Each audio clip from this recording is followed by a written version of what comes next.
Jackie is running late. Jackie is running late. Today's podcast is about songwriting, so I'm practicing my songwriting here. JB is late as can be. JB is running as late as can be. Can't you see? There's no JB. She's running late. She's as late as can be. Oh my God. Oh.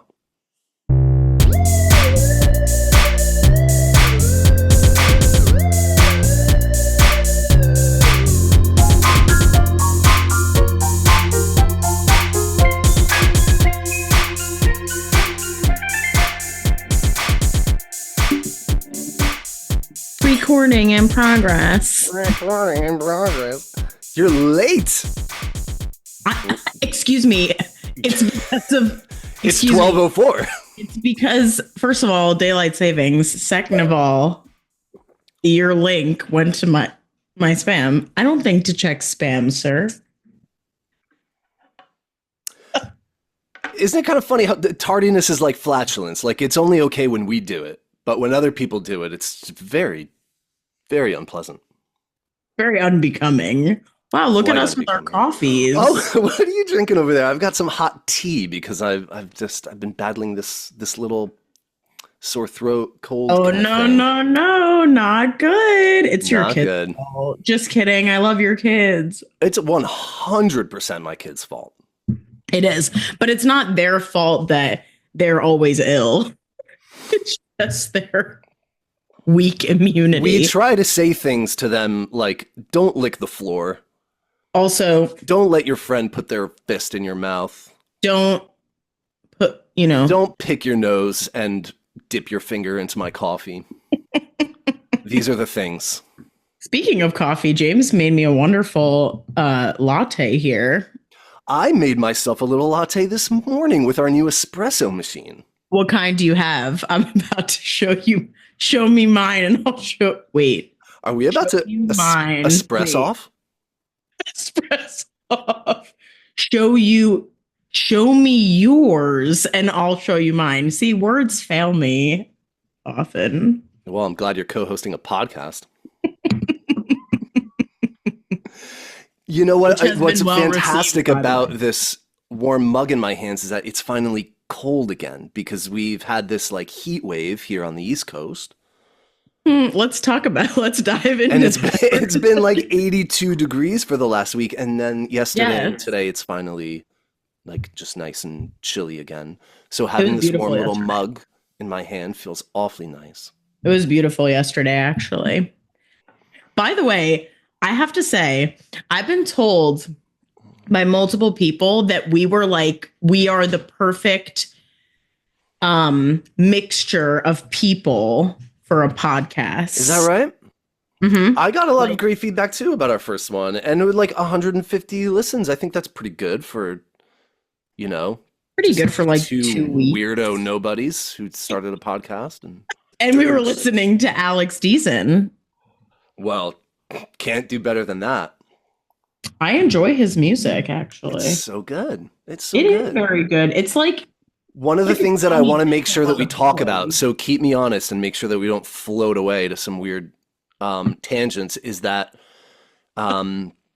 his music is very smart, and you'll see this about him. Like he's a highly intelligent guy, and as I was listening, I was like, this is going to be an interesting episode. He has his songs are really interesting just in terms of the subject matter, the way he uses lyrics, just the variety in terms of like the production and how he actually puts these songs together. Like they're very sort of well thought out, and it's kind of the antithesis to what I want to make sure that we talk about at some point today, which is just this like gross kind of homogenization of pop music into like every song sounds the same. It's the same production. It's always about like the girl or tonight's the night, party in the club. Like Party in the That's all you get on the radio. And that's Yeah, such it's a true. weird, it's such a It's weird crazy. thing. It is crazy to me with singer-songwriters. Like I often think about this when everyone's like, "Oh, this song is out by whoever." I can't think of an artist at the moment, but it could be any artist and it's like a single and it's their single that just came out Yeah. and I listen to it and I'm like, "This is trash." But why? Why does I don't know. But everyone's Because I don't listening want to to it. sound snobby and like people, because I also don't like when people sort of say things like, "Oh, well, like why is Taylor Swift so popular? Like, it's just We better be silly careful if we songs want listeners on this about podcast love." talking Well, about no, but I'm trying to speak in defense of that. I mean, there's certainly sure. something enjoyable about just a pure bop that you don't have to really like think about. I And think that that just sounds fun. And, music is supposed to, at its core, just be enjoyable and elicit some sort of psycho emotional response. So if and it does everyone has that, it does that. preference. Yeah, Yeah, of and course. everyone has preferences.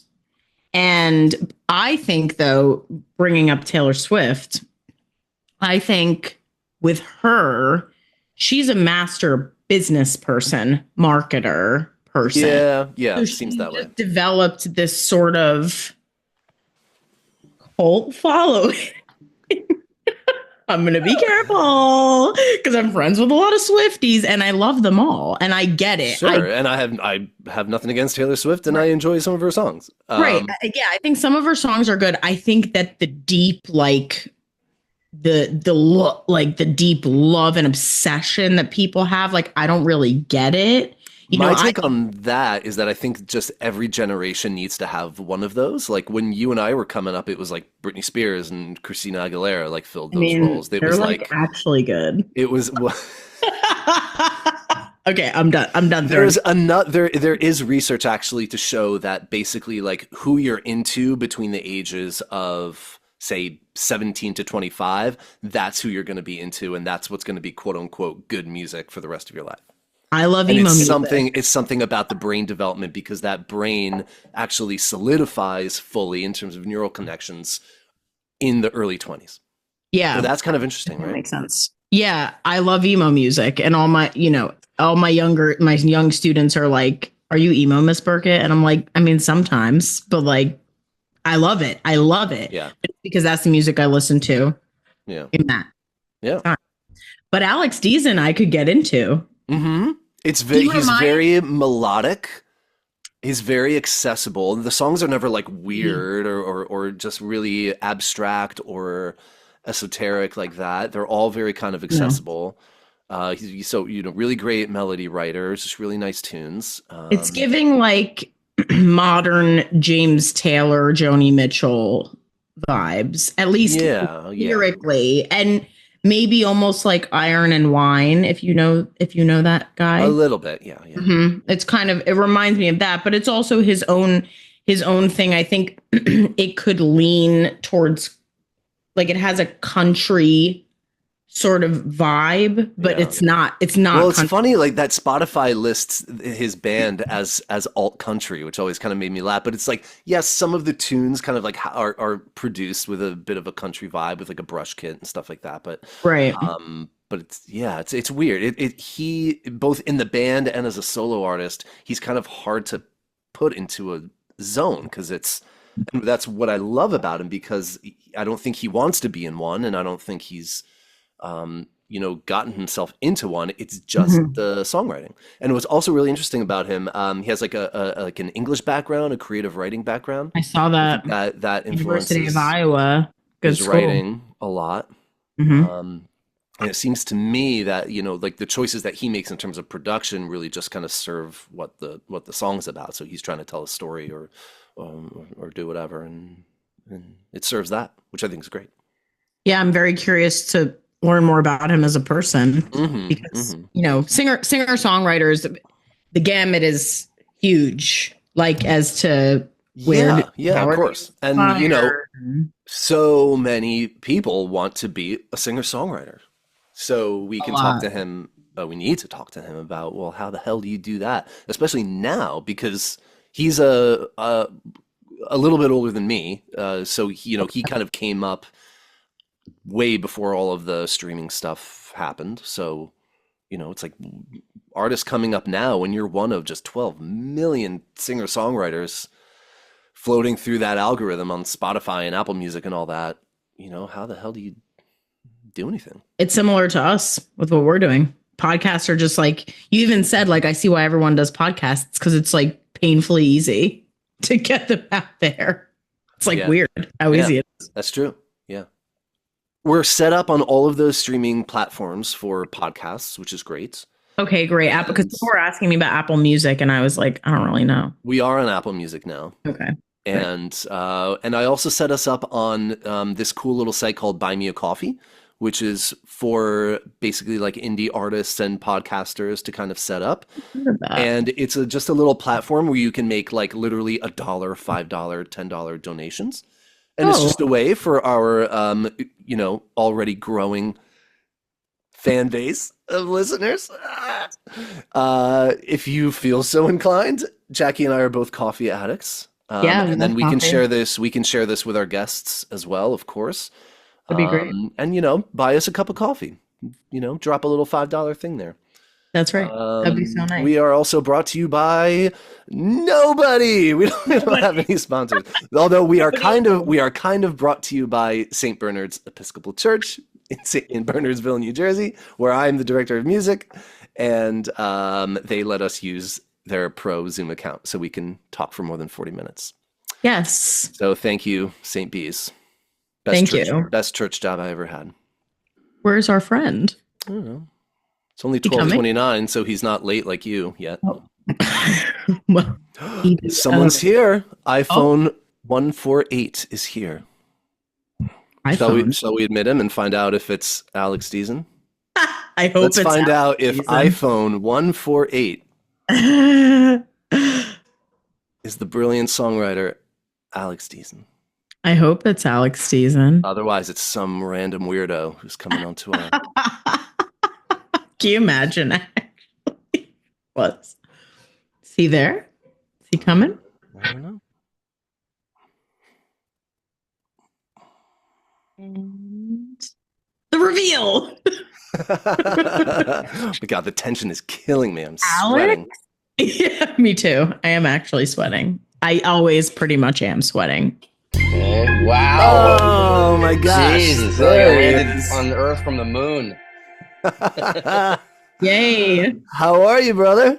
I'm good. I checked the link this morning to make sure it was working, but I appreciate the extra email because I do feel a little bit like an old man at this point. I'm like, well, Sunday, no, it's okay. Saturday, Friday, Tuesday sound fine. I know. How are you, man? Okay. Alex Dezen. Alex Dezen. It's incredible. This will be our first sort of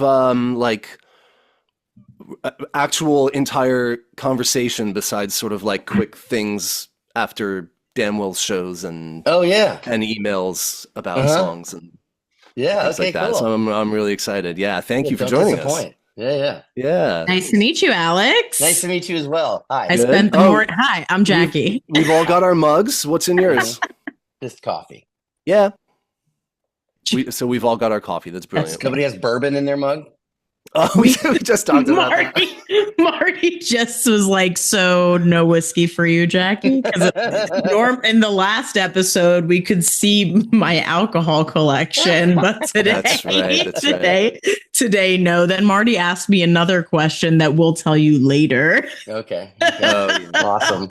Oh, so I do need to cut that out after all, Jackie. For your students? I mean, I don't know. Like, it's legal, so I guess you can't. My students, they're not going to listen to it anyway. I told them to. Do you think they will? Do you think a 12-year-old will? Maybe one off. Who knows? But. Alex, so Jackie is a middle school music teacher.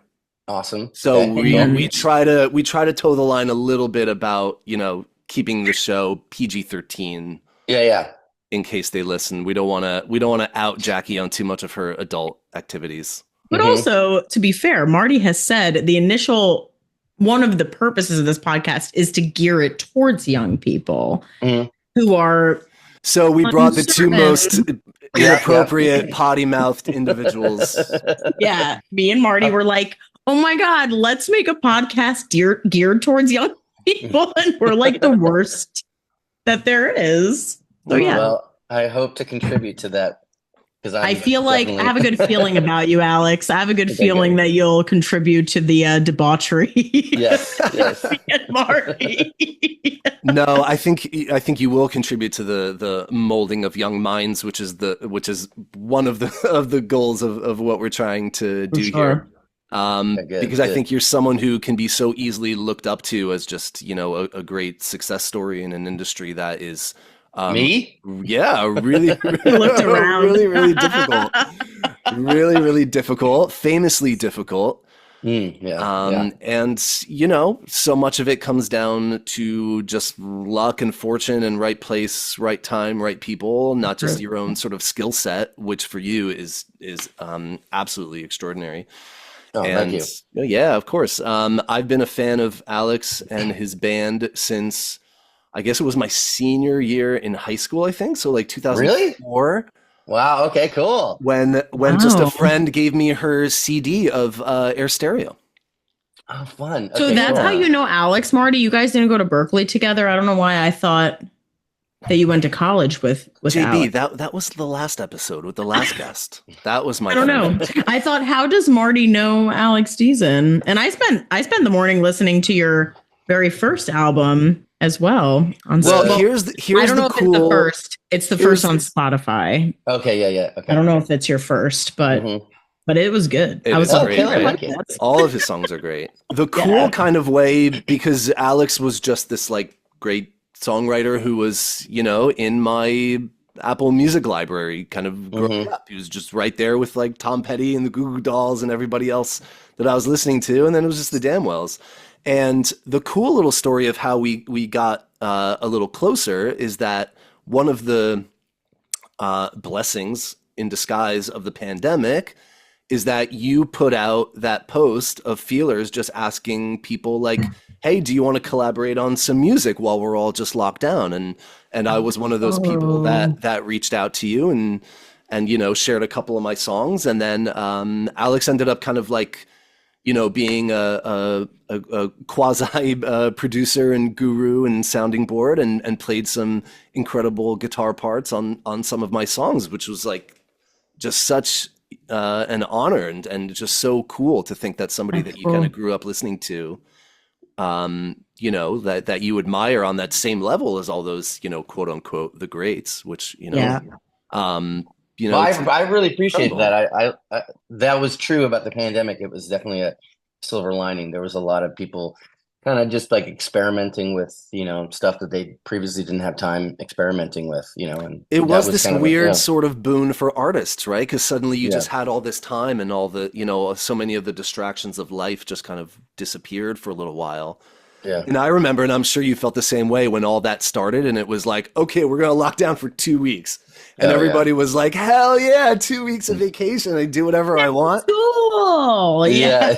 I was I'm going to write that book. I might even repent. Yeah, right. I'm going to try to quote some of your brilliant lyrics today.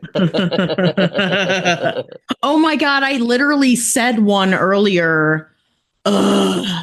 It's going to come to me, but I said it out loud after I heard the lyric and I was like, that was really good. Alex has a lot of those. And Jackie and I do this little just kind of, chit chat before. And I was talking to her a little bit about you and just talking about how much I love your lyrics and how your lyrics are very kind of smart and they're very sophisticated. Oh, thanks.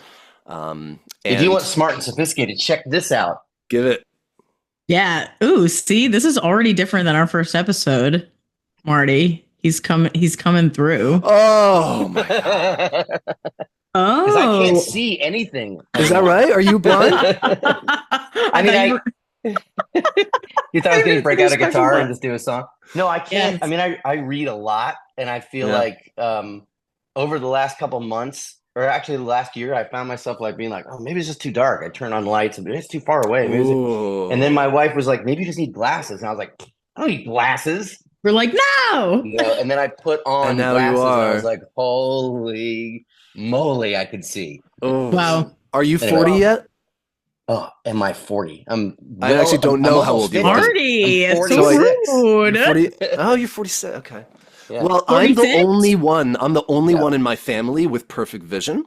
Everyone Still, in my really? family, yeah, and that's why I'm just waiting for that shoe to drop. I'm just Well, waiting how to old are wake you? up. I'm 38. So when I was 38, I had perfect vision. It literally came on at 45 Oh no, it's all right. and So was like it's in almost an certainly ahead of instant. me. Yeah, yeah. You know? Well, the level of sophistication of this conversation just skyrocketed when Oh you yeah, put yeah, yeah. those glasses You on. better live up to these You glasses. are full Clark Kent right now. This is it's gonna be a slow burn if we have to live up to the glasses.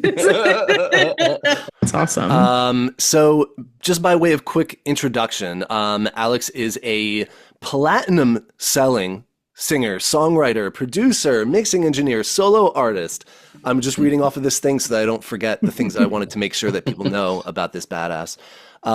Lead singer and songwriter for the American rock and roll band The Damnwells, who recently released their, is it the 6th or the 7th? I actually don't remember right now. Something like Let's that. go with that. 6 or 7. Sixth or sounds good. seventh studio album, Bad at Beautiful. That was not true at all. This is a handsome guy. Those of you watching on YouTube will see.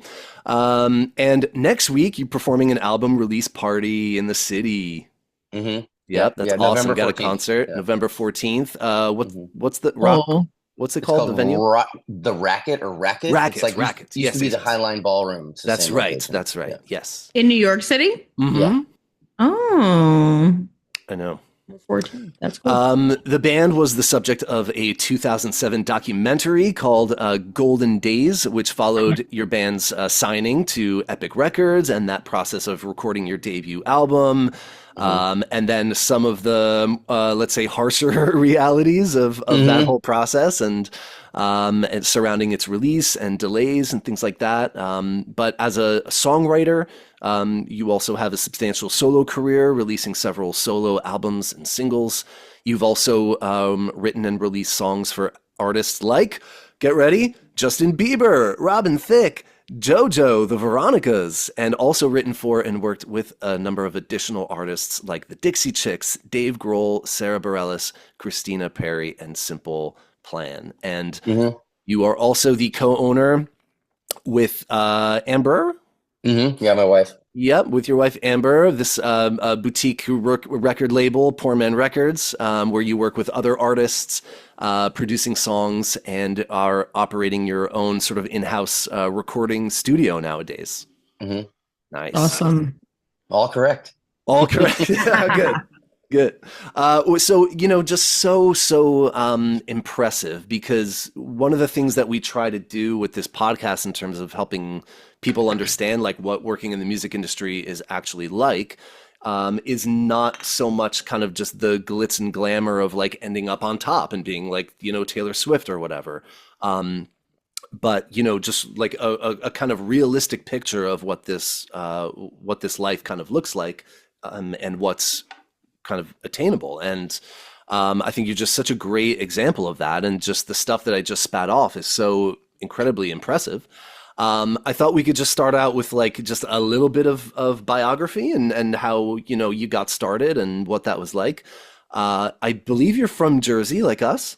Yeah. Whereabouts in Jersey are you from? Tenafly. Tenafly. Yeah, that's right. Englewood and then Tenafly. Yeah. Oh, that's awesome. Okay. Where are you guys in New Jersey? I live in Bloomfield now, and was in Montclair. And Jackie, you also, well, now you're over in Mount Olive. You're out in the now I live in Mount Olive in the countryside where I work, but I'm from West Orange. So cool. I'm a little bit of an urban girly, more so than where I currently live, even though I love the nature and it's beautiful, but not 100% my vibe. I'm a city gal. So we've got a trio of dirty jerseys here, so we're gonna have a good time. Taylor ham, egg, and cheese. Taylor ham, egg, and cheese. That's right. For sure. We're not inviting fight anybody any poor girl people. Get out of here. Can you talk a little bit about just like when you got started with music and when all of that kind of started? I think I recall from listening to a podcast that you were on years ago that you did like some Broadway or off Broadway something. Am I making that up? When I was a kid, my sister was taking voice lessons from our local sort of voice teacher, and I just sort of wanted to be like her. Oh It yeah. was sort of like her little shadow for much of our lives growing up. And so I started taking voice lessons, and the voice teacher was like, "Oh, I know this manager that's looking for to represent kids or whatever." And my mother thought it was a good idea, as I guess any mother would, without knowing any better. And and I got an audition for Les Miserables, a touring company, and it all happened very quickly. I auditioned and I maybe had like one callback and I got it. And so Jeez. How I old think were from you? like I think it was Wow. like from I think I started when I was almost 9 or right when I turned 9. So I Wow. shipped off to Chicago for 6 months, performing there, and then was in Detroit for 3 months, and then there was an opening for the role on Broadway, and then I went to New York and did that for I think a year and a half or maybe 2 years because I left at one point, Yeah. and then someone came in and replaced me, Uh-huh. and then something happened with then, and then I had to come back.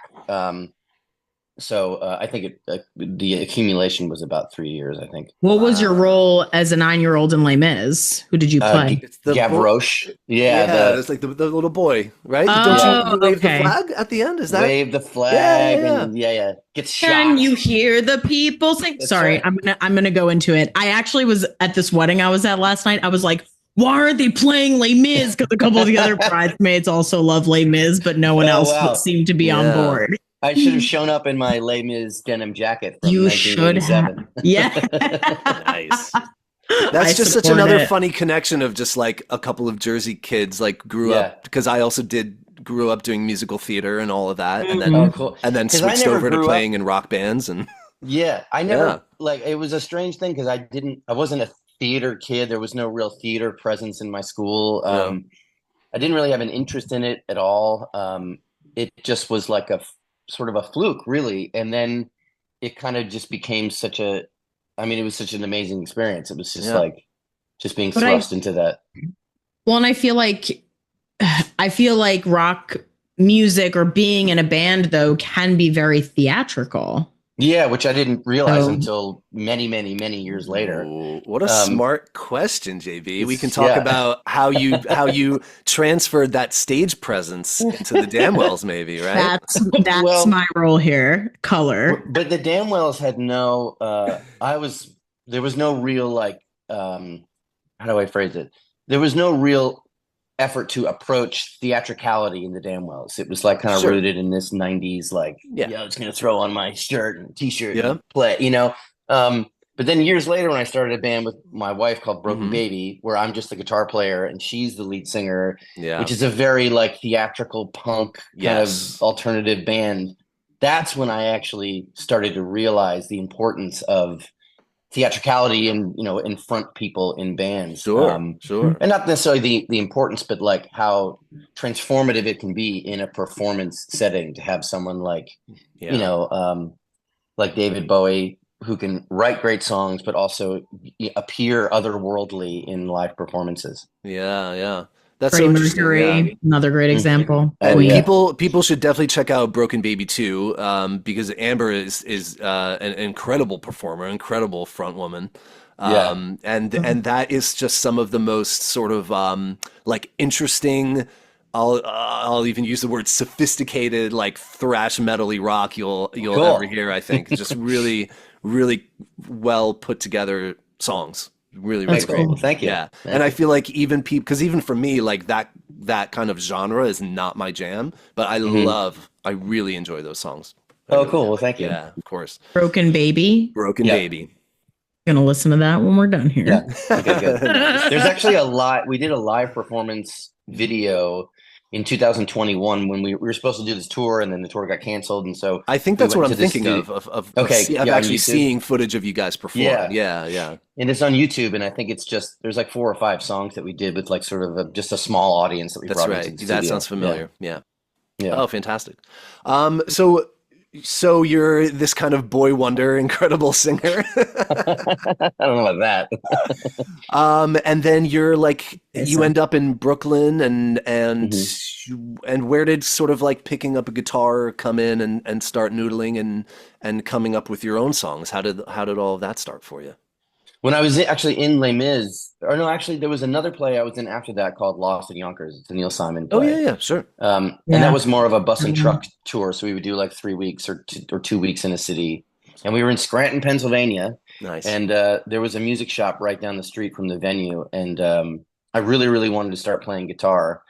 There was like a little shop there, and I bought a knockoff Strat and a Gorilla amp. Yeah. And then I just having it in my hands and kind of messing around with it, like, on off days or like while I was waiting to go on.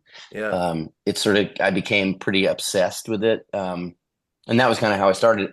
And then I didn't really start writing songs in earnest until I was in college. I played in bands in high school just as like the guitar player. I even recorded some weird songs on 4-track cassette. But they weren't like, I didn't think of them as songs. I thought of them as like, just like a weird little musical pieces. Yeah. Can you tell me some of the band names? Because I'm a huge band name guy. I love them. 57 Blankness was one of the bands that I was in. That had 3 guitar players for me. Band names is just such a funny little thing. Like you can't go wrong. They're all terrible and great at the same time. Like jazz charts. Very similar, like Cottontail. I've got the Thirsty Jerks. That's awesome. The Back of the Class. Oh, cool. Back row of the or something like that. The Gutter Flowers. That's great. Yeah, that's a good one. I love band names. Yeah. So you start writing kind of songs, and then you meet like some of the other guys from the Damnwells and start actually putting them together. Is that how that all? Well, when I was in college, the last year or so that I was in college, I felt definitely a little sort of wanderlust, and I didn't really know what I wanted to do. I was a photography major. I had a job set up. Oh, I didn't know that. That's graduating. Awesome. Yeah. I had a job set up after graduating, working at a photo lab, like sort of an industrial photo lab. And I was not very excited about that. And I started doing these sets at this restaurant in the town over from where I went to college. And I would just do songs from the Anthology of American Folk Music. I would just kind of pick out a song like, King Kong Kichi Kichi Kaimio and John Henry iterations. And I would sit and play these songs just with an acoustic guitar and kind of forcing myself to gain those 10,000 hours, so to speak, that's the only way to do it, especially with guitar, just burning holes through your fingers. I know. So I do that I think it was every Saturday or every Sunday. And it was just like, I got paid in like a burger and a beer or something.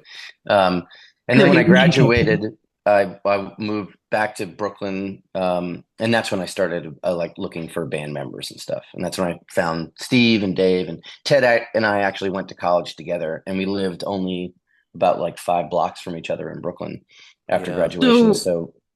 So in college, so I guess you don't have a college music training. You've just taken lessons. When you were young, obviously your theater experience is that sounds intense. And then, but you didn't go to college per se for music. No, not at all. I didn't even think of it as, I didn't even know that was a thing. Wow. I also knew that I didn't want to learn music formally, not for any reason, but I think more because it just didn't really enter into the equation when I considered my music. I thought of it as like something that I just did on the side. When I thought about like what I was going to do with my life, I didn't really think of it as being a professional musician or whatever that means. I didn't actually know any professional musicians. I didn't know. I mean, other than the people who were in the pit, in Les Mis, who I didn't really have any contact with because we, were separated by scrims and curtains, and there was no real contact between us and the musicians. I barely remember any of them, so there was no real contact with that. And then when I was in college, I started bands immediately when I got to college. I mean, that was my first priority. And I didn't really think of them as extensions of my songs. I thought of them as just, I don't know, more, I guess, of like just like a fun exercise, something that was cool. It was also like the mid to late 90s, and, bands were the most important thing on earth. Especially in Brooklyn. For sure. Yeah. And so it was no surprise that on the first day or first few days of school, I found people who were also wanting to be in a band. Yeah. Yeah. Yeah, So that we was started, that was a big thing for sure in that yeah. time. What were So then I those? didn't think of it seriously until I graduated from college, and I think that once I started working at that photo lab, I was like, I want it to be my life. Yeah. Yeah. Music. What were some of those first experiences of performing your own original songs like? Was it encouraging, discouraging, a little bit of both? It was very encouraging. I played in the back of bars in Uh-huh. Brooklyn. Yeah. There was a bar that's no longer around called Great Lakes, I think it's called. Hmm. And the bartender was very friendly, and he would ask, he'd invite me to come play, and I would just sort of like set up in the corner, and there was like a speaker, and I'd play for like Jägermeister shots, which I usually would throw away, and Yeah. Well, but That's just funny. It brings me just brought me yeah. way back. Thank you for that. Usually brings people to toilets. Yeah, exactly. yeah. So any kids listening out there, do not pursue a career in Jägermeister. Don't do the Well, But Jackie knows about my cocktail piano in restaurant days, which was really great because it's the same thing. Like I was just playing, and then people bring you appetizers and drinks all night. Did you ever do dueling pianos? I never did that, although now I kind of want to. Now I feel like I have a good friend, also a great songwriter. His name is Julian Villard. Oh yeah, he does a lot of does a lot of Mm-hmm. dueling piano karaoke stuff, and yeah. It's interesting. He has definitely a hate, maybe a little less relationship with it. But I think at first it was kind of exciting. It is that whole industry, the dueling pianos thing, which is very separate from its own. A whole thing, and it's really pretty cutthroat. Like you get notes from the other piano player afterwards. Like if you're the sort of the new guy, the other piano player will be like, "Hey, like when you're doing that thing with the crowd, I think it's better if you do." And it's just, to me, that's crazy. Like walking up a stage and having your bandmate being like, "So, whenever you're ready, I have a couple notes." I mean, it reminds me of my Les Mis days where you'd walk off the stage and the stage manager would be like, like, but they wouldn't do it after the show. They'd actually do it before the show the next day. Which I feel like makes more sense. Way more sense. Yeah. I mean, I think that, when a performance is done, I think it should evaporate into the ether. Like, that's my opinion about performances. One of my teachers growing up, one of my flute teachers, she would say, which I don't necessarily agree with this, but she would just say, I hate recording myself because in a performance, because I think a performance is just a moment in time. I couldn't agree more. Yeah. People are always like, can you do a screen, what do you call it? Like a live stream of the show? And I'm like, absolutely not. And that, in that sense, when I say to record yourself, I think, in practice, like I'm a concert flutist most times I gig. And in that sense, I'm like, well, if I need to record this while I'm practicing so I can hear it back and see, does it sound like shit? Does it not? But I agree that, even like, anything that should, is live streamed, it's like, well, you miss it. You miss it in a live stream. Yeah. It's different just being there and experiencing it as it is. But then I wanted to ask you about you were talking about your experience with starting your band and finding bandmates and living in Brooklyn. Like, then I think it's safe to say that you don't need this formal, background in music to have success. Obviously you have had a lot of success, and we know this as, in society and as musicians. I think we know this, but I do think a lot of, especially young musicians who end up going to music school, I think they get very stuck in that. They're like, well, and we talked about this with Fred Smith, but he's very different from you in the sense that, he went to Berkeley with you, Marty. So he has that hard, educational I think we should certainly acknowledge the somewhat level of snobbery that does exist surrounding that. But if you look at all of the great songwriters or great insert anything, great blank, how many of them actually went to music school and have bachelor's and master's degrees in music? I think it's it's completely individual, and it's music school is going to help help some people and it's going to not help others. And for a Mhm. lot of people also, like that first year or those first 2 years of music school is very helpful. And then and then they drop out and they Right. go on and they figure it out for Right. themselves, you You know. learn the circle of fifths and you're like, I got this later. It's like what more do you need? What more do you Right, need? right. Yeah, exactly. Exactly. Yeah, and some people graduate with music degrees and then they don't do it at all. Because I a lot mean, of times those music programs really come uh, down to connecting with the teacher that you end up with, and then that Sure. teacher has a profound effect on you, and Mhm. then that for a lot of people that's kind of all you need.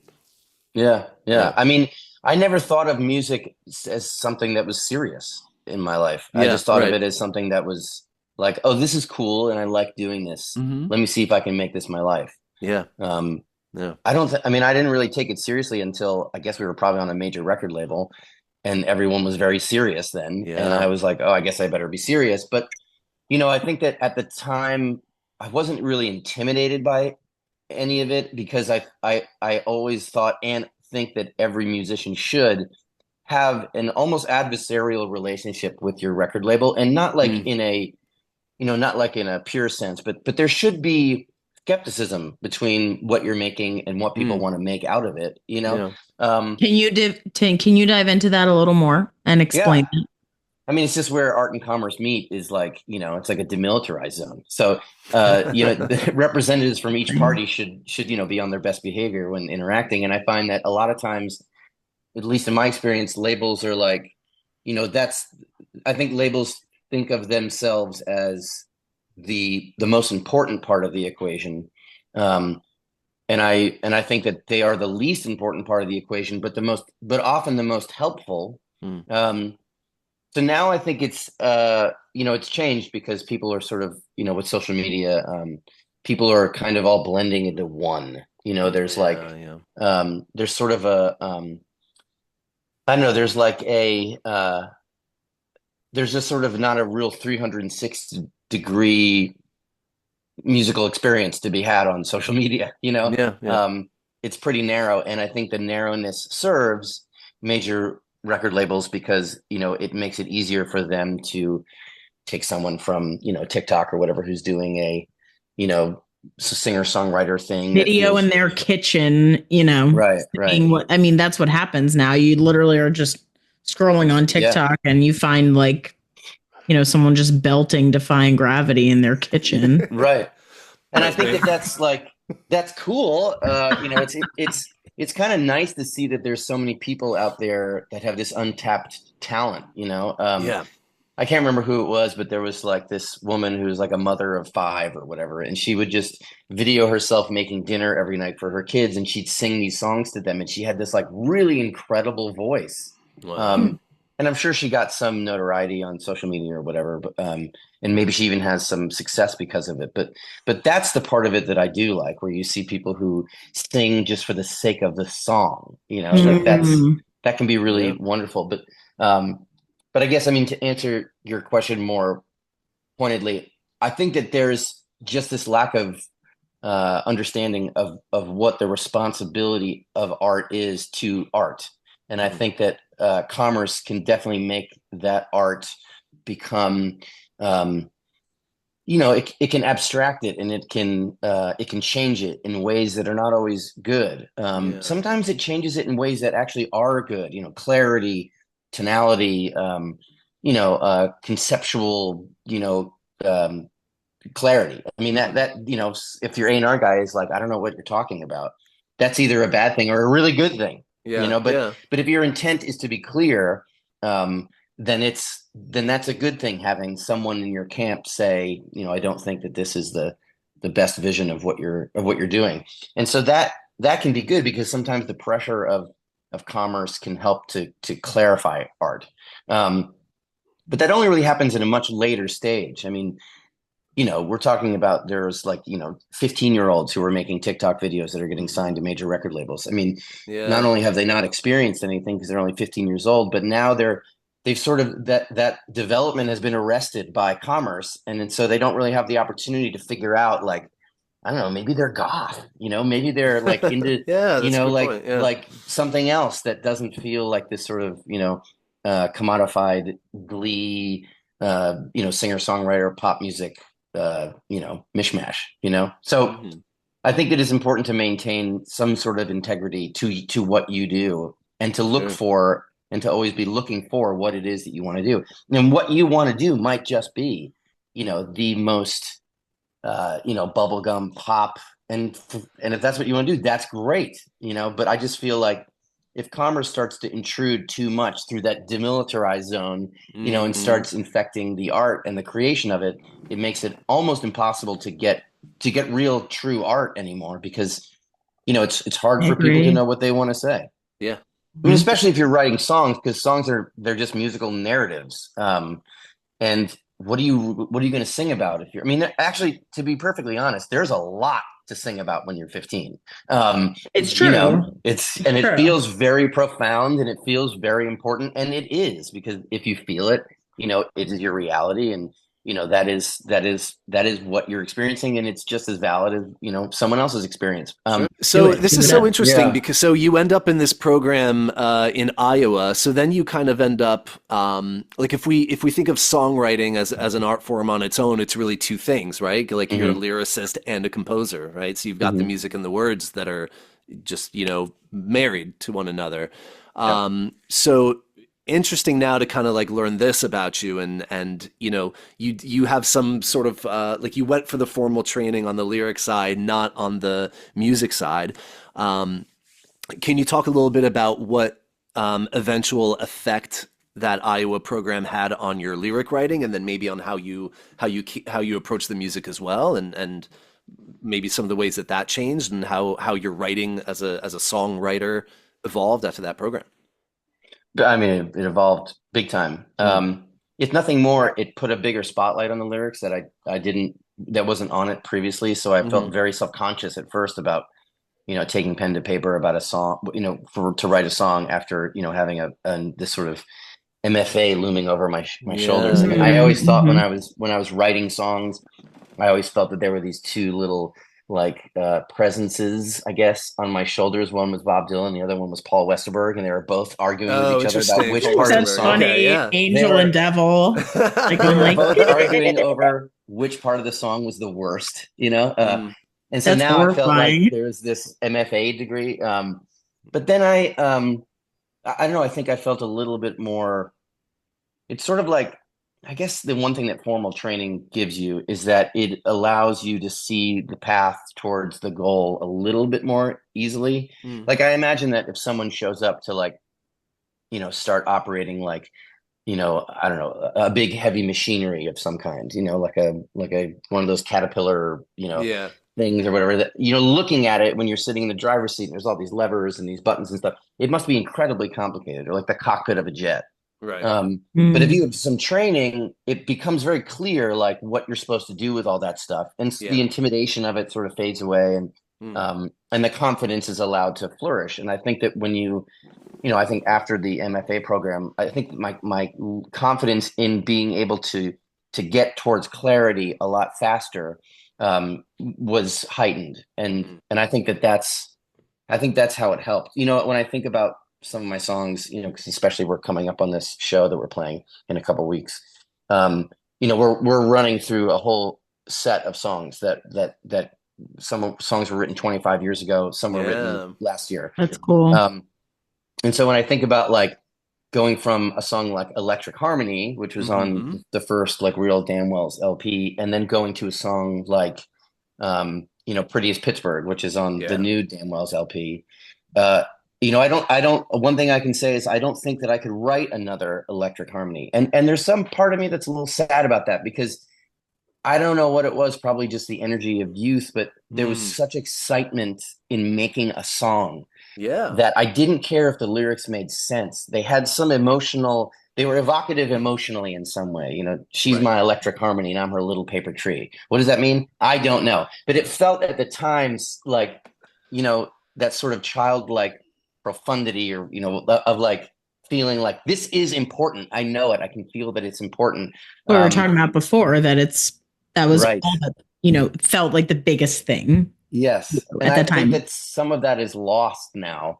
Um, And so I think, but then when I write a song like Pretty as Pittsburgh, I feel proud of the clarity that I'm able to accomplish in a song. I'm like, I want to write a song about X, and then I just sit down and I do it.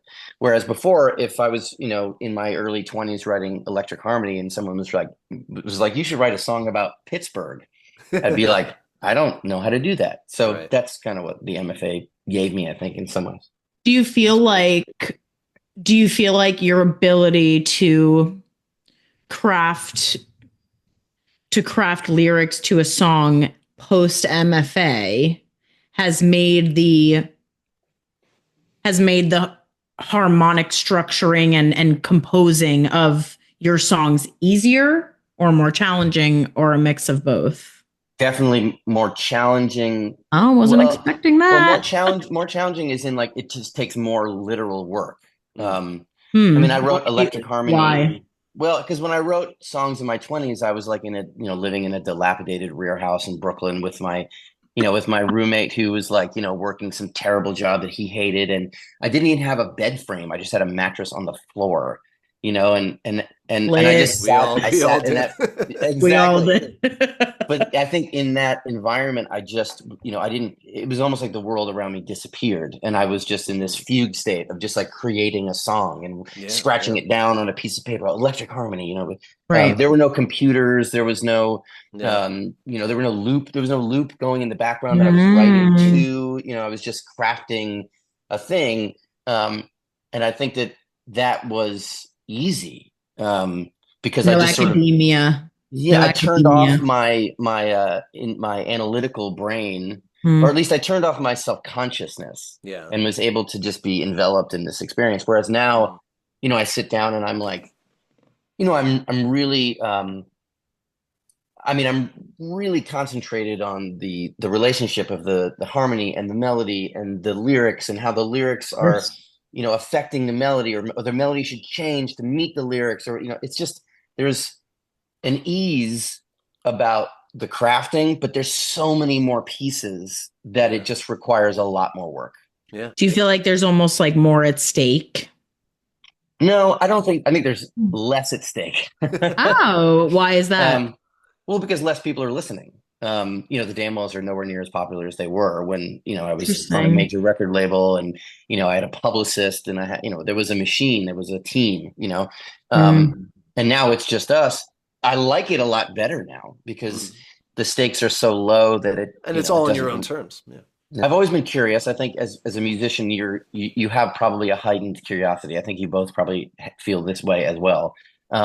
Because to grab a thing, an instrument, and to unravel its mystery requires the power of curiosity. You have to just be so enraptured by it, to figure it out, and then to try to master it. And I think that's true across the board for people like you guys, and probably for a lot of the students and people who listen to this podcast. And I think that should be embraced across. That's really an abiding gift, I think, that people have that can get buried under the weight of social media and commerce and career, and say that again. Say it 10 times. Say it again. Which are all important things. They're I feel like, having a job and being able to make an income is a very important part of our world. But it's also really important to embrace that curiosity. I love hearing about people's lives. I love learning about what they do. I find myself sometimes in these weird states where I'll put away whatever I'm reading, and I just want to read about string theory. Well, I don't understand what that is. What? I don't even know what that was until I, read just a little couple things about it. But that there are things in this world that I don't know, to me is frustrating. I want to know everything. So I think that when you cultivate that curiosity, it just helps you to, I don't know, I think it helps you to live a more fulfilled life, and even if you don't do anything with it, you can work in a cubicle the rest of your life, but maybe in your off time, you're learning about, I don't know, psychology, or, the medieval running. era, or what. Yeah. I took up running over a year ago, and that's fitness. That's a whole world. It's a whole world. It's a whole other journey. And I love sucking at things. Like, I know that Yeah. sounds weird, but I mean, I think Marty is the same, which is probably why we're friends. Is that Because I suck at everything? What's wrong with you? no, we like sucking at things. Like once we, I don't like sucking at things, yes, but I Marty, you kind of appreciate do. the necessity of it sometimes. Yeah, exactly. We all, we of course we joke. I know deep down Marty likes sucking at things. It is So magic. to go back just quickly to wrap up this creative writing thing, I mean, one of the things that I always appreciated about your songwriting was that there's a good variety about subject matter, and I think if you want to kind of like dissect like the current landscape of pop music and the homogeneity of it all, that it all kind of sounds the same, and you look at the landscape now and you think, well, there's really only three songs. It's I love the girl, I miss the girl, or tonight is the night / in the club. Right? Yeah. In the club, we all think. Yeah, right. And so it's either like partying or love. Right. And I always appreciated about you that there was just a really wide kind of array of subject matter that you were writing about. And I always appreciate that in songwriters. And I think that one of the things that probably creates a challenge for younger people or just anybody trying to get into this or trying to write their first few songs is that sort of determination of like, what do I write about? Because it's so easy to default to just the love song. I mean, that's just such a deep well from which to draw. Or breakup. Well, I put that's the same category, right? So that's the I miss you category. You got I love you, I miss you, and parties, right? Yeah. So when you branch out of that, I was hoping you could just talk about that a little bit of like how you approached songs in terms of just getting out of those, because you certainly do have the songs in those category, or at least the first two categories, and which are beautiful and they're great. And I don't want to knock that because that's a universal thing that everybody understands and everybody will get an emotional reaction out of the song. But there's just so much else to write about in life. True. And I feel like you are one of the few songwriters out there that really does that superbly well and in a really kind of interesting way. So talk a little bit about just how you approach subject matter and how you flesh that out in lyrics. Well, first of all, thank you. Those are very kind words that I hope I can live up to. But You have already. Yes. I think also when I was younger and I felt I was frustrated with the state of the record industry and how my career was going, I declared to myself, I declared to all of no one that I was not in the music business. I just made music. Yeah. And I think that started me on a path towards disengaging with popular culture. And I think that what was important about me doing that was not to say, F you popular culture, but just to understand that there was a widening gulf between what I wanted to do and what was playing on the radio. Sure. And that didn't mean that what I was doing was better. That didn't mean that what I was doing was worse. It just allowed for me to have an understanding more critically of what I was doing. I think about it as like letting go of this like titanic sense of greatness, that I'll be famous and I'll be great. I'll be celebrated, which I think carries you sort of into your 20s, into the beginning of your career. And I think is important because it's momentum. Yeah, you need but that. I think way. You do. It's hugely important to believe in yourself, even if that belief is like, bizarre and impossible. But there was definitely a part of me that, that abided with the sort of more,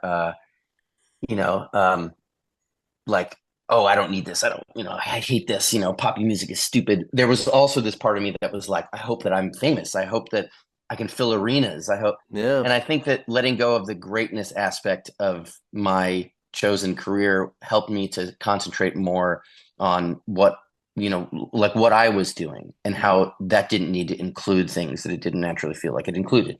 Anyway, so that helped me to disengage from, sort of the noise of it, which is not to say that is noise, but it was noise to me. Yeah. And so when I concentrated more on writing what I wanted to write about, it opened doors that I feel like the pressure of being on a major record label were holding closed. So I could just write about my dad. I could write about the experience of growing up in New Jersey. I could write about concepts and things that were interesting to me, that didn't necessarily include, I got the girl, I lost the girl, and I want to party, which are all really, really important aspects of life. So I feel like it also allowed me to direct my own internal conversation about music back to what I love. So I don't have to formulate an opinion about Taylor Swift. I really don't have one. I don't have an opinion about it because I don't engage with it. And I don't engage with it not because I don't like it, but because it's not for me. But I can appreciate, the magnitude of what she's done. And I can appreciate, all that stuff. And I can also be critical of it, but I don't need to have an opinion. There's also this, like, the tyranny of opinion is like, especially in our world, everybody has to have an opinion about everything. And, it's and their opinion is the most important one. Always. Yes. Always. But I think that there's, I think honestly, the thing about everybody having to have an opinion is the sad reason for it is that not everyone gets to be heard. And I think that, like when people are not heard, they can become very frustrated with their place in the world. Yeah.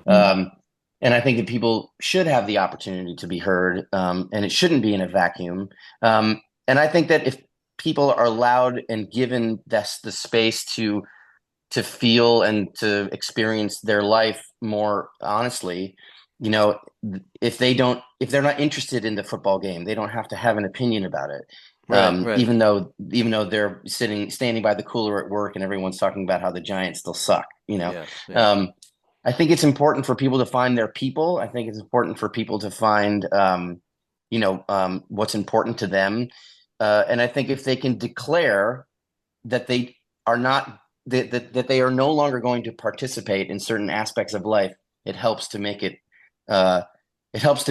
easier for them to focus and fixate on the things that make them happy. So in a very long way to answer your question, I don't write about those things as much because I write about other things. And I think that's how it should be. Well, I think you should write about things you want to write about. Part of the charm and the goodness about writing things that are kind of very specific to your own life and just sort of like off the beaten path is that it kind of brings us together in a way, because like we often will feel like our own experiences and our own viewpoints are so sort of unique to us, but then you listen to other works of art and then you realize no, like a lot of us feel this way, and songwriting lets you kind of capture that in especially sort of poetic ways. And I'm trying to like think of your songs now that we're in this kind of part of the chat, and the one that comes to mind is let me see if I can do it.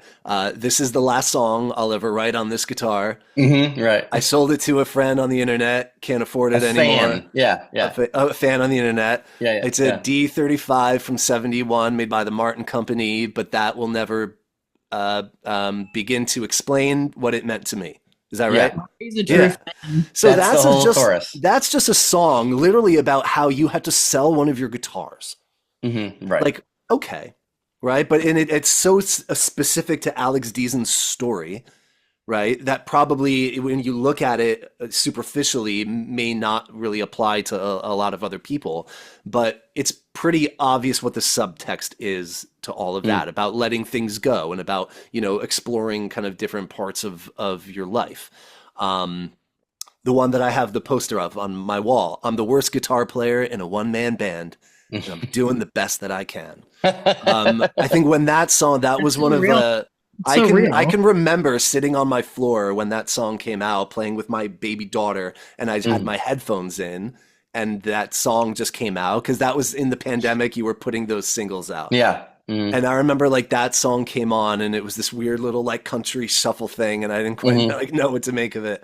And then you got to that hook, and I just thought, holy shit, like, we all feel that way, especially right now, like in the lockdown of feeling alone, right? And I feel like I'm the only one here sometimes, and just making the best of that. And I think that's just such a cool way to go about songwriting, is to not just go for the obvious things, but to go, look at what is actually happening to you and find the metaphor in it, find the subtext in it, because then you make it accessible to just the general human condition. And the one of my favorite songs, the one where you just like list all the TV shows. And then it's like kill me now, like burn the TV or something. That's like our party song, by the way. That's our one party song. That's okay. So there you go. And we're all entitled to one, just like we're all entitled to our love story. Yeah, exactly. That's right.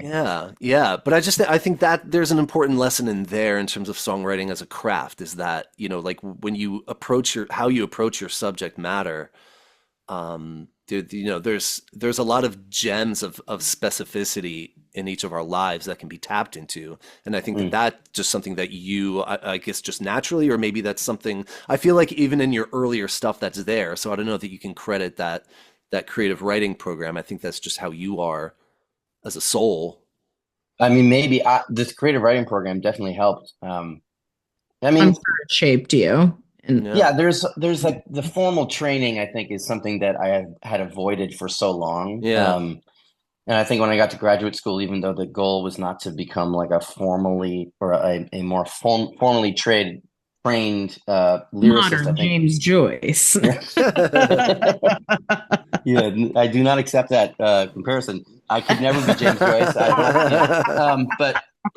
But I think it does. Some sort of formal training does help. But I just had to get there on my own.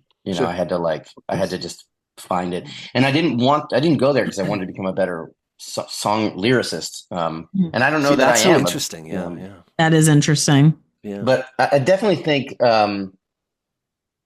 like thinking about those songs, like that was definitely, it absolutely felt like a breakthrough to be able to write in a way that felt like clear and wasn't trying to be flowery. I mean, this.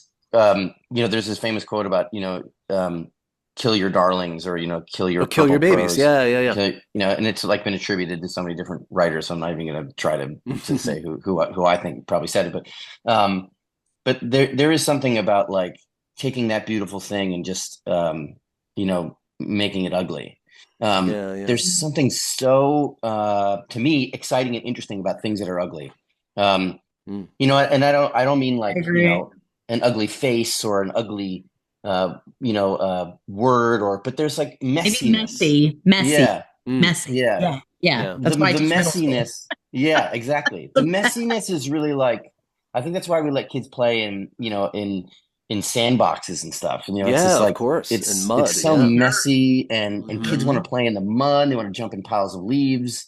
There's just something so, I don't know, just something so undeniably human about like embracing that messiness. It's like and then coming up or Play-Doh or cooking or anything like that. It's just like getting your hands dirty, literally. Yeah, and I think it's really like it's just that's just such an important part of who we are. I mean, the more and more I write songs and I get older, the more I think about how unremarkable songwriting is, and how it's so unimportant and so unremarkable. That's what I think is so beautiful about it, because it's not necessary. In fact, if anything, it's often inconvenient. You're sitting in an elevator, like waiting to get to the 50th floor, and you have to listen to some Muzak version of like, some James Taylor song or something. And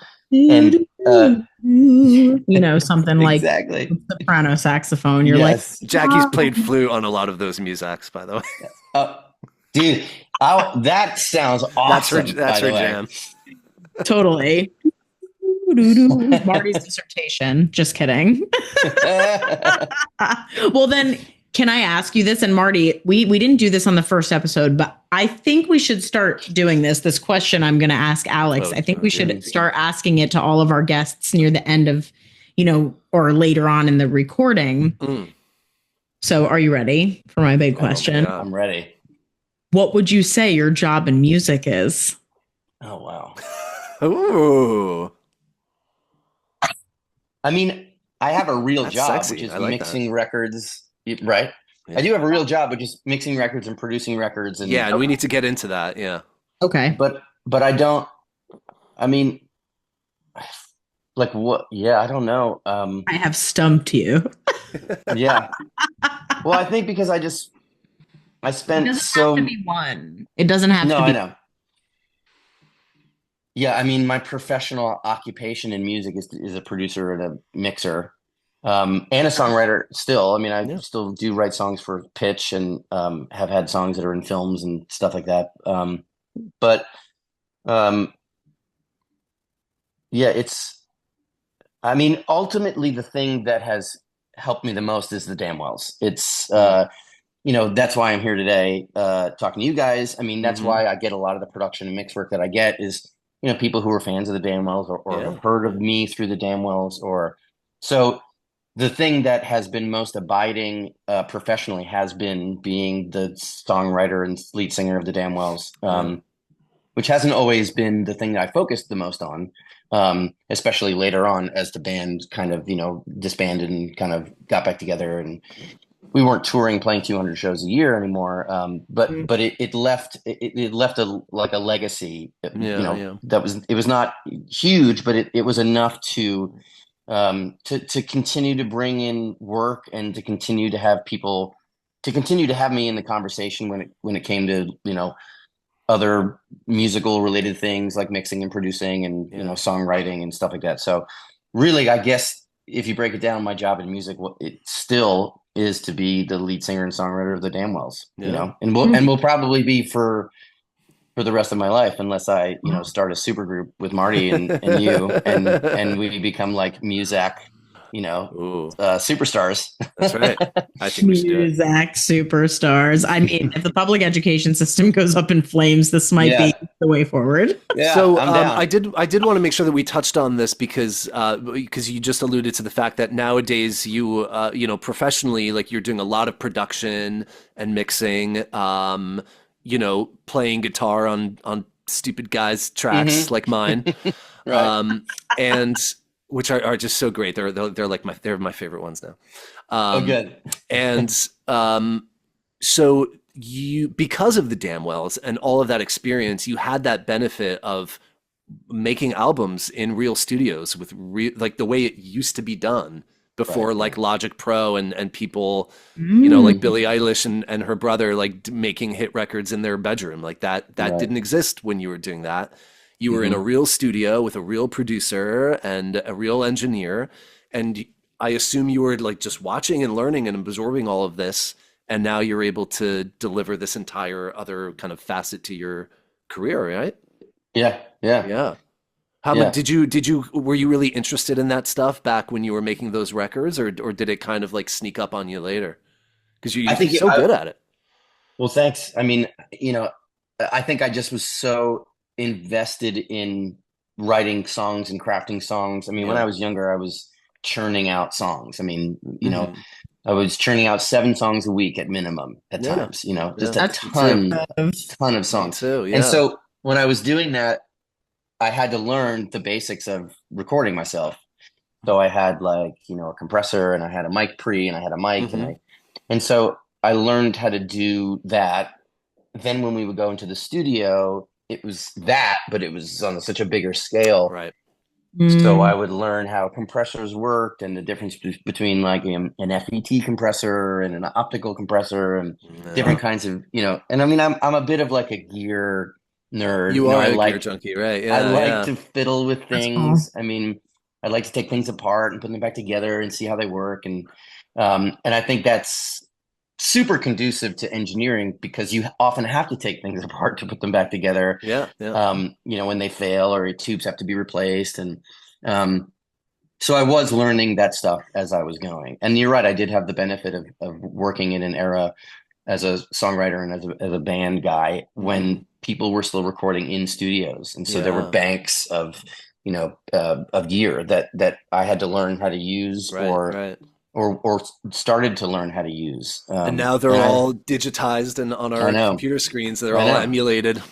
Yeah. What's your and take on? Sorry. Go ahead. no, yeah, no, I because I was about to answer that question, and Perfect. I was going to say I think that all that stuff, is great. I think it's great that people have access to that stuff in sort of emulations, simulations of the Yeah. real thing. Um, I would love to say that I'm an analog purist, that I think that everyone should go record in the studio, that, Yeah. working with an engineer and a producer is so important to have that sort of level of collaboration, even Yeah. on the technical level. But Yeah. at the same time, I do not think that it is essential to writing and creating and releasing music. I think those things serve music. And Yeah. if it's preventing people from going and recording and having their songs become, realized, then so be it. Yeah. I Right, because full not well everyone know has the access, you know. that's I right. mean, Yeah. financially, people wise, it's Yeah. just something everyone has access to. And and that's not right. People should have access to these things. Right. They shouldn't have to, go through a third party and pay thousands of dollars just to record a song. Yeah. But, I mean, it does mean for a certain kind of collapse of that industry. Sure. I'm fully aware that mixing and producing will be taken over by AI in the coming future, which is actually already It's happening. already happening. Yeah. Yeah. And I think that that's not good for me financially, but I'm like, yeah, okay, that's just what's happening. I can't stand on a hill and declare that analog recording is better and more important and should be protected, even though I do feel that way sometimes. Yeah. So, Yeah. I mean, I learned how to do that stuff, and I'm glad that I learned how to do it. Just in the same way that, like, when I walk in an airplane and look in the cockpit, I'm like, man, what does all that stuff do? Exactly. Sometimes Yeah. I'm like, I just want to learn what it.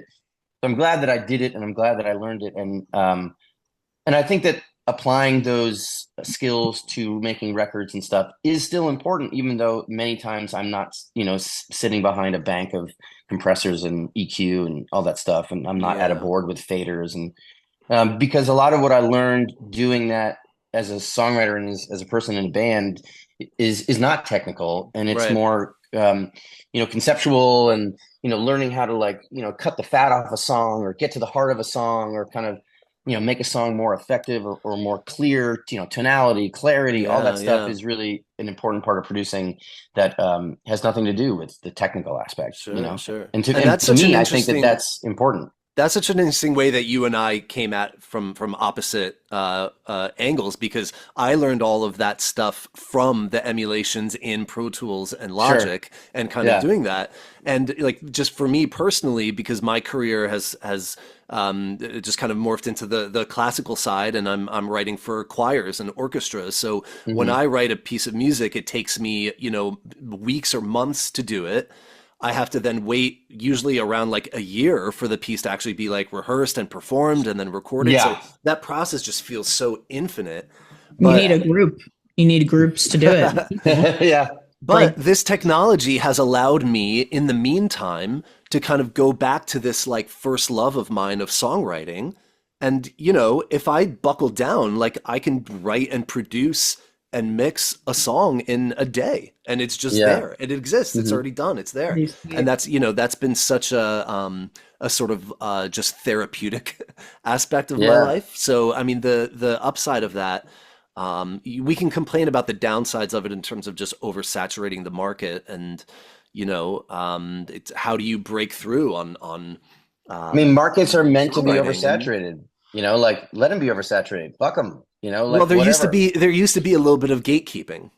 Yeah, and I think that sucks. Yeah. I think the gatekeeping part of it was insane. I mean, you just had some, like, fat cat in a Uh-huh. office overlooking Central Park, who Yeah. decided whether or not maybe some of the greatest songwriters of all time were to be given a shot. Yeah. Um, Yeah. Mm, Now that's, like, basically all but gone.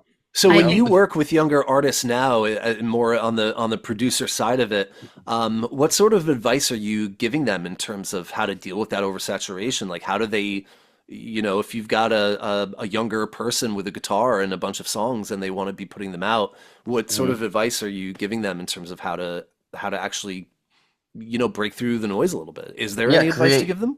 create and foster a secondary skill. Create and foster a secondary skill. I love it. yeah, I I think that mean, that Yeah. yeah. makes I Yeah. mean, music is not. No one's going to make money from music in the future. Yeah. Like, dark, dark yeah, stuff. it's dark, It's but dark. there's always money to be made in music. But who makes the money is becoming more. Will always evolve. It will always evolve, and it's always going to end up in the pockets of the people who do the least amount of work. For Just sure. the people. They're just the people who own the address where the checks get sent. The same in education, though, and absolutely. I mean, I was going to say before too, in terms of gatekeeping, I think that still happens, especially in the classical world. Big gatekeeping. I think people are trying to break that mold. I think certain individuals and organizations are there's groups being formed all the time, and Party is someone, and you as well, who has done that for yourself, because if you don't, you'll always be gate kept. But at the end of the day, too, of course, who makes the decisions about what happens in the public schools? People, the Department of Education, who've never stepped foot inside of a classroom. Yeah, that's right. And they're making all the decisions. Right. Yeah. Right. Yeah. So how did you make that transition into sort of writing for other artists? So you've got some impressive credits, like songs that, Justin Bieber has recorded and Robin Thicke. And which song did you write for him? For Bieber, it's a song called "Take You." It was on his 2012 record, I think, called "Believe" or something. Yeah, I think I know that one. I need to. I need to hunt down some of these songs now and listen again and be like, now, are you on these songs for people like Bieber and Thicke and the Veronicas? Are you the songwriter, or are you one of these like 12 songwriter teams, which are a way that the industry has kind of shifted? I mean, both for sure. With the Veronicas, it was like me and one other friend. With JoJo, did you mention JoJo? Yeah. There, a song called "I Am" that was on her maybe a record or two ago. That was me and JoJo, two other people. JoJo, not the Siwa, artist. just the artist named JoJo. Yeah, who's girl, like, what song? She had a really big song. I'm not going to remember what that was. Yeah, no, I think.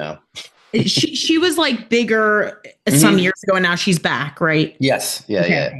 I know. I listened to her stuff back in the day. Yeah. Yeah. The song that I wrote with some other friends that she did, I think, is one of my favorite songs. It's called "I Am," and she actually did this incredible performance of it with a public school choir in New York City. Oh, cool. There's like a series on YouTube, I think, that where artists go and they have like a song that they do with like a public school choir. She played the song. I know which group this is. Yeah. Yeah. She also played the song every night of her tour. I mean, I felt pretty honored that she saw in that song the same thing that we did, which was that it felt like I don't know, it felt like a good song. So, and then the Bieber song, of course, was like 9 people involved or something. I was going to say, I feel like started that with 3 one people. Then it was like the producer has to get a credit, and the A&R guy wanted a credit, and it's like, it's just. You're like, I don't even care. I feel like you were like, whatever you want to do, it's totally fine. I mean, you can't really. You strike me as someone who's easy to work with. Yeah, I hope that's true. I think other people disagree. No, I'm sure you're great. The transition into that was really just sort of a fluke. There was this guy who was dating a friend of mine, and he worked at a record label, and he was a fan of the Damnwells, and he invited me to like a songwriting thing for Bieber and a couple other artists, and one of those songs kind of like got catapulted into his Bieber's world, and then from there it sort of gave me it gave me more access to artists of that ilk. So, did a song for Robin Thicke, and was also worked with a bunch of other artists. And it was a good time. I mean, I've made some friends from that time that I still am friends with, I mean, ultimately I feel like, none of it really like impacted my career significantly. That's interesting. That was going to be my question. Like, do you feel like there are no wasted opportunities in this career? Should you take everything that that's hard. You? I mean, that's a really hard, because opportunity feels like it just feels like throwing yourself into the fodder. It feels like just opportunity can be really great. Opportunity is also exploitation, and so I don't know. Take every opportunity, sure, if you have the energy to, if you're young enough to like still do that. But I mean, it definitely, I made money, which was sort of the first time I ever really made any significant money, like I bought a house, Yeah. um, I have a platinum record, Yeah. it hangs over my toilet, it's, Perfect. I want to see that toilet. It's solid gold, Jackie. I bet. And I'm sure there's a bidet on there or something. Something fancy. You live in LA though, right? You don't live on the I live in LA. coast here? No, I Nice. live in LA. Yeah. Time James and I are in California, we'll Yeah, please do. me and my fiance. Absolutely. Yeah. We love California. It's one of our favorite states. It's nice. It's nice. I like it here too. Yeah. So yeah, I mean, it definitely impacted my career, but I don't know that I don't know that it was sort of like formatively, super unimportant, financially super important. Were those your first experiences writing collaboratively? I guess it was my first experience writing collaboratively in like a controlled environment. Yeah. Say like Right. on a high, in that tier of. I think so. I mean, I wrote collaboratively sort of, like organically, like I wrote a song with my friend Rhett Miller one time. Okay. Yeah. While we were on tour with Old 97s, I wrote a song with, other people, but I actually didn't really like it that much. But when you're writing like for other people, like I was doing with Bieber and that stuff, it was definitely like a formal. We were in a room. Right. Yeah. Yeah. Like a sitcom. Did you work with him, with Justin Bieber as well? No. It just was pitched to him, and then he cut the song, and we made it on the record. Yeah. So sometimes you're saying that the artists who sing the songs, they don't write. Yeah, they don't even know who the writers are. Yeah, so that's actually pretty normal at that level. Yeah. In the history of songwriting, that is the norm. The Brill Building, that was songwriting machine. People would just were writing songs for artists, and that was the way it worked. There was the songwriter, and then there was the performer, and they were not sort of the same until like the 1960s or 70s, when the songwriter became the performer of the songs. Famously, the Beatles. What about the Beatles? Yeah, they wrote songs. Yeah, sure. That was like the late 60s, early getting into the early 70s. Mm-hmm.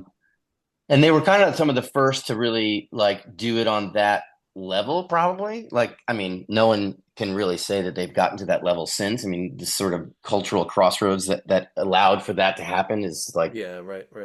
Never to be repeated, so to speak. But, true. But I think that there's, I mean, I don't know. I don't even remember the question at this point, but it's definitely a weird industry for sure. Well, writing collaboratively versus writing on your own. Yeah. Right, yeah. But how do you feel about that though, as someone who's a singer-songwriter? Oh, right. Your own songs and performed them. And then like, do you feel that there's an inauthenticity to that, or? No, I mean, unless someone is claiming that they wrote the song and being untruthful or being inauthentic about it, which some performers do, I know there's a long and celebrated history of songwriters and performers being, part of a what do they call that? Like, simpatico, of being, two sides of the same coin, but not necessarily the same person. I mean, Adele, I don't know that she writes a lot of her songs. She's sort of like the only modern version of that, of sort of like the songwriter who performs other people's songs that are written for them and performs them at such a high level that I just don't think that anybody. I think Rihanna, Sia has. It's so interesting that you say this, because there's a song called Cheap Thrills. Mm-hmm. And I'm pretty sure that's the name of the song. I love Sia. I think she's a very brilliant songwriter, and she's a great singer too. I just enjoy her music, but I really thought that song for a long time was Rihanna, and it wasn't. It was a Sia song. But then I was reading about Sia and how she's written songs for Rihanna and for this person and for this person. And then I started listening to their music, and I was like, what's going on? my mind was kind of blown. So, I mean, I've always known that people write songs for other people and people perform those songs, but it's never, no one's claiming that they wrote it per se. The credits are to who is owed the credits for writing the song. Yeah. But it's kind of this unspoken thing, people don't say, oh yeah. The assumption is certainly there, but right. Like Justin Bieber is not like Alex Dezen, he like wrote my song. We're not hearing that. And that's, I don't know. And I think that sucks. Yeah. It does suck. It does suck. Yeah. It feels kind of wrong, I think it's actually a product of where the industry is going. I mean, more and more the songwriter is being pushed, financially out of the equation. There's pennies upon pennies on the pennies of the dollar to be made from streaming. Yeah. And I think that as songwriters, we're like almost totally like just not even involved in that equation. There's only so much of the pie left at that point. I think that songwriters aren't really acknowledged like they used to be. Famously, what was her name? A songwriter, a performer from the early aughts. She's the daughter of like someone famous, like a famous sitar player. Nora Jones. Nora Jones. Oh, yeah. Nora Jones. She famously, when she got the Grammy for like Best New Artist or whatever it was, she was thanking all of her musicians and songwriters and all that stuff. And I think people were like, "What? You write those songs?" Yeah. It's like, no, that's not. I mean, I'm sure she can write, especially for her, because she was performing songs that were written like 50 years ago. Yeah, I know. Yeah. So I think that I think it's purposeful. Sort of the boxing out of the songwriter, both in the presentation of the music and in the financial reward. I think it's purposeful because the industry just wants to have a bigger market share. The labels want to have more money, the producers want to have more money, a bigger part of it. I mean, I remember when I was writing songs after the Bieber thing, we'd have to, we'd write a song and it would get pitched to, whoever, like some big artist. And then a producer would get involved and they produce the track, and the producer would be like, cool, well, to produce the track, we want part of the writing as well. Because they would argue, well, we're kind of like writing the song too. And I would say, cool, you can have part of the production, you can have part of the songwriting if I can have part of the production fee. Sure. And they'd be like, inconsolable. They'd be like, oh, you can't do that. Like, you're not doing the work. And I'm like, well, you're not doing my work. So if you're going to take credit for my work, I'm going to take money from yours. And I think that was like, that just wasn't going to be the way the industry went, I think as a professional songwriter or whatever, like when I was doing that for bigger artists, that was the only time that I was very much in the music industry, in the music business. I was a co-writer, and I was not in any way, shape, or form willing to compromise the possible financial gain from this because I didn't want to do it. Yeah. I found that it was a thankfully easy way for me to make money, because I couldn't make money writing songs that I was performing myself.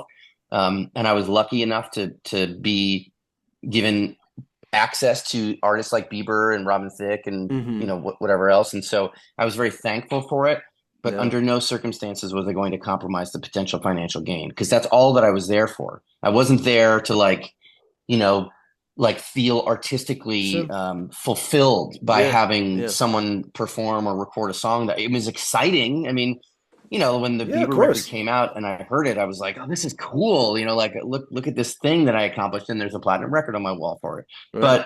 But if someone was like, hey, so we're going to have to reduce your percentage more because, the engineer is going to take, I would be like, nope, no way. Good for you.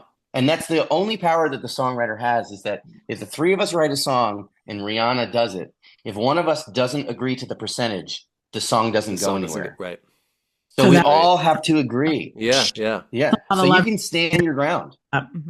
Yeah. That's great. If you choose to stand your ground, which songwriters have done, much to their to their short-term benefit. Because, that's great. After they do that, they can become blacklisted or whatever. But and I'm sure in a certain way I became blacklisted too, because I just was not, I would be very adamant. If you're going to take part of the writing credit, I'm going to take part of the production money.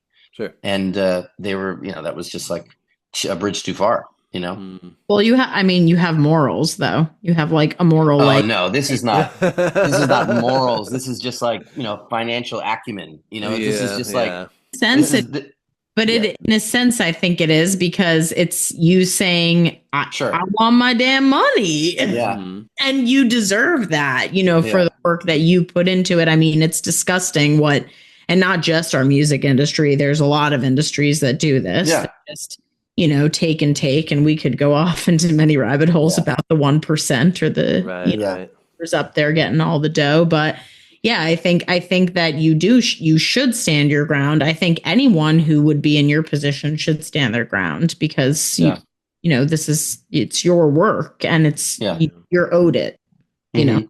Yeah, I think that's one of the only aspects where there's no compromise in that regard. I mean, I didn't like doing it, you know. I mean, I didn't like doing the co-writer job, but you know, because that's why I stopped. Well, I think one of the kind of big lessons here that we're probably going to see as a theme in this podcast is that, you know, you have to make stuff and you have to get it out, because you kind of never know who's going to hear it and who's going to like it, who's going to get involved with it, and where that's going to take you in terms of your own career. And exactly like you said before, I mean, the fact that there are just so many Damnwells fans out there, you know, is only ever going to help you in ways that, you know, you might not even see yet. And it certainly has already, in terms of the production and the mixing and things like that. And this sort of agency that we need to have as artists over our work, and determining what kind of value we're going to place on it and where we're going to draw those boundaries for ourselves. I think that's another huge can of worms. It's going to vary by field and industry convention and personality and however many other things. So, you know, that's just one of the things that you learn along the way when you get into this life. Yeah. I think we took up too much of your time, brother. Oh, I appreciate it. Well, thanks, guys. Yeah, this has been really fun. Do you have any other sort of like parting advice that you think is worth sharing? Oh man, I mean, I don't know. Try to be happy. That's gold. Put that on a t-shirt too. Yeah, that's good. Failure is coming on the front. Try to be happy on the back. That's good. That's actually really good. That's really good. We got some good Alex Dezen nuggets, and now I'm going to go listen to the Damnwells. So okay, cool. I know, me too. Yeah. Thank you so much, Alex Dezen. So listen to Alex Dezen, his solo stuff. Damnwells, brand new album, Bad at Beautiful, is out, and they'll be performing in New York City next November 14th. November 14th, Thursday. Yeah. Yes, Sweet. I hope to see you there. I'm going to try my best. Cool. Yeah, thanks, guys. Absolutely. Cool. Yeah. All right. Well, we'll let you go, Alex. Thank you so much, man. Thanks, Alex. Thanks for sharing your story and your wisdom with us. Experience. Hope to see you guys soon. All right. Absolutely. All right. Take care. Bye.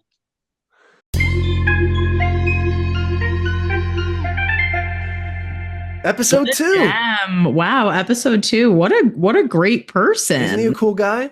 I feel like you're fangirling. Yeah, a little bit.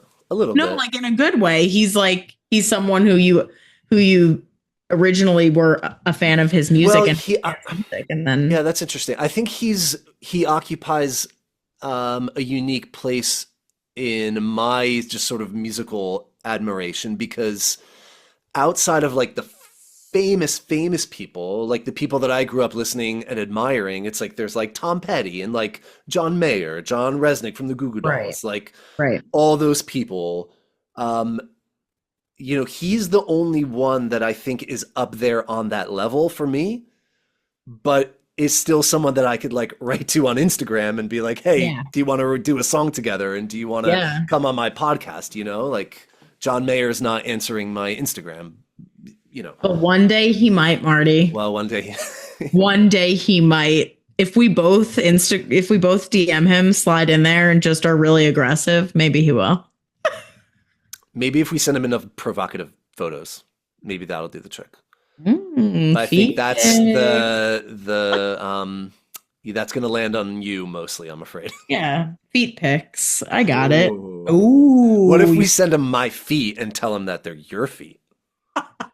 he might believe it. You never know. He seems like an interesting guy. He has, he's eclectic, John Mayer. He went to Berkeley too. He did. I actually was in the dorm next to the dorm that he lived So in. there you go, Marty. Hit him up. So I got to walk around and just kind of waft his aura. Sniff John Mayer's aura. This took a weird turn. I don't like it anymore. It's all good. I loved Alex Dezen though. I thought he was great. Yeah, and so different from smart, sophisticated, just down to earth. Yeah, down to earth. I mean, we love all of that. Yeah, he's very, very bright and sophisticated, but also like just cut and dry also. And he's like, this is what I'm doing, and whether you like it or not. I thought that what you said about Freddie's episode last time was really smart. What was that you were glad that he didn't sort of glamorize it in a way that if you think, oh, I'm going to come and talk about this and I'm going to be sort of inspirational and everything is like, sunshine and roses. And both of our guests, I think, were good about just painting a realistic picture about it.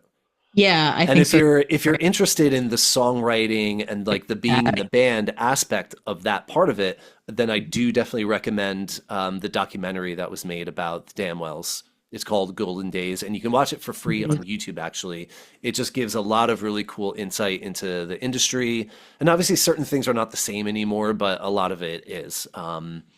And just like you said, like they ended up with a bit of a bad experience, but then, they were all okay. And Alex came out of this and went in several different new directions and is just truly one of the great songwriters of this time right now. And, I hope that he just gets more and more exposure and more appreciated. So if you're interested, go listen to his music, go see the Damnwells show on November 14th. Follow us on Instagram and subscribe to us on YouTube. Like all of our posts. Listen to our podcast, the whole thing. Listen to the whole thing. Yeah, don't get turned off by our preambles. And then don't do the whole like, oh my God, I listened to 15 minutes. Like, no. But it was just Marty and Jackie just like talking. No, keep going. It gets better. All right. Sweet. Fun times. So much enjoy fun. enjoy the rest of your day.